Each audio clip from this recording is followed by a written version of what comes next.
Ryan Cohen just called out overpaid executives on Twitter. This is one of the longest tweets I've ever seen Ryan Cohen post, so we're about to read it. The Hollow Men.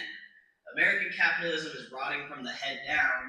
We have replaced the owner operator, the risk taker, with a new parasitic class of corporate bureaucrat, the risk free insider. Damn, bro, this is gonna be heat, bro. This is gonna be heat. By quote insider, I am not referring to a specific title. I'm referring to the entire administrative state that has captured the modern corporation. This includes the directors who exist solely to collect fees, the executives who exist solely to collect bonuses, and the managers who exist solely to hire consultants. These are the hollow men of the boardroom. They are the masters of PowerPoint. They wear the right suits. They say the right buzzwords. Oh my gosh, bro. Oh my gosh. He is dropping some heat, bro. He's about to drop some heat. They say the right buzzwords above, quote, governance and ESG, but they are mercenaries fighting a war with someone else's ammunition.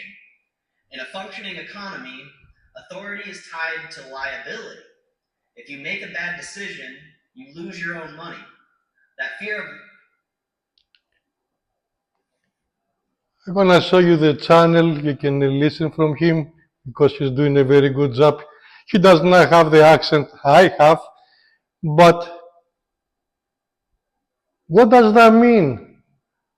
Did Ryan Cohen wake up right now, today, to say, oh my God, the United States is be screwed from the short selling because the people who is inside there to do all this stuff is because as Maharaj Rans, I can even pronounce his name, he already told you about the follow the Dutch, about the people who is gonna be sorting the company and they putting inside people to do their own decision. No, I'm not talking about AMC, Iron. Everybody has the same people inside, except the companies who are very high. So, what does that mean? I know what that means. Do you? Subscribe, because it's not the only thing I know. It's gonna be more stuff. This is for us a window to see that the company who is going to acquire is being not sleepy with a very huge short interest also. So he's calling right now for the shorts of that company to get out of here. So help him, God, he's gonna. That's a polite way to say, yeah, exactly, that's exactly.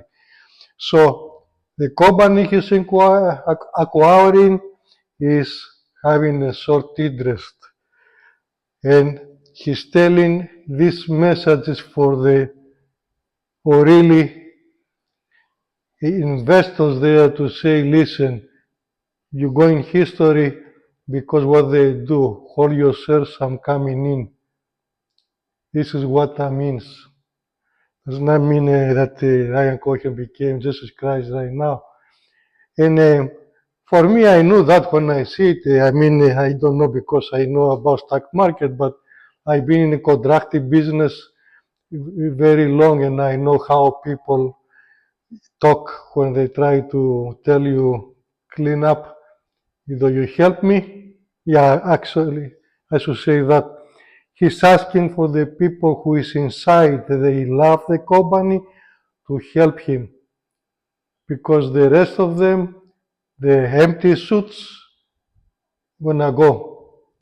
And the same time, he's telling the empty suits because they're not empty, they are empty because they've been told to be empty. You know what I'm saying, no? Okay. So when you do that, he gives them the ultimatum: either you help to fix the company and help me, or I'm gonna be chasing you out of the flat earth. You know, the earth is flat. I'm gonna chase you over it. What is underneath the flat earth? I don't know, but definitely not this. You need to read it from somebody else because it's not fair for this guy. Did a lot of work. Me, I'm explaining what that means. And you can come back to understand it more to me. Subscribe.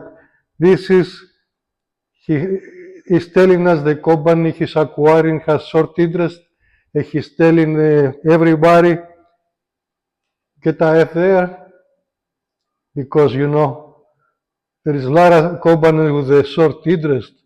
It's not only GME, the GME is because we know. Are you telling me, do I believe in the MoAss? Yes, I do believe in the MoAss. Why I believe in the MoAss? And I can tell you because I'm not a specialist, I don't have any license, I am one of the investors. But one thing I know, I check with the chat GPT and I ask, how's the GME? Oh, GME, you be careful, it says you're gonna maybe go down. It's exactly like what the industry is saying.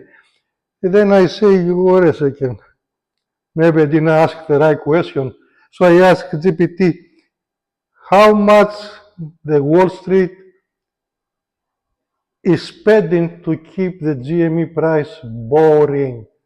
5 years, you will notice it doesn't go, it goes like, and then it was one up for you to sell and then it goes down again. I mean, I'm sorry, I did not tell you sell or buy, that's your business. Now, what we know for sure is this. They're spending $1.5 billion per year, according to ChatGPT, on everything. Like every time you sit down, you see all the money spent to bring it down. Every time it goes up, they have to buy some shares. They have to sell some shares, actually. Not buy, I'm sorry. They have to sell some shares they don't have. And then see if they can slowly buy them back or whatever it is. But everything is negative money. They have to sell cheap and then buy expensive sometimes so they can keep boring.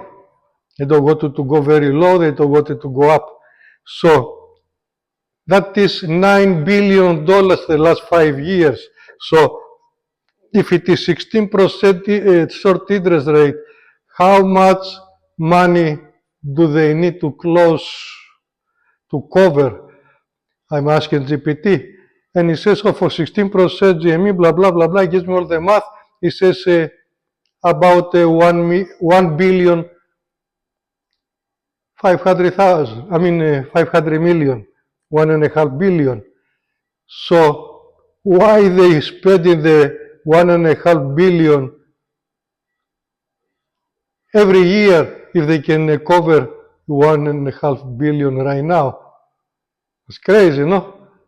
It's not crazy. It's because, as even the GPT says, yeah, whatever we look with the legal short interest is the tip of the iceberg. What is gonna screw the Titanic of the Wall Street is underneath. And now Ryan Cohen, he's gonna get another company that has short interest because us, we buy, we hold, we brag. So are you. Or don't. Do your own DD.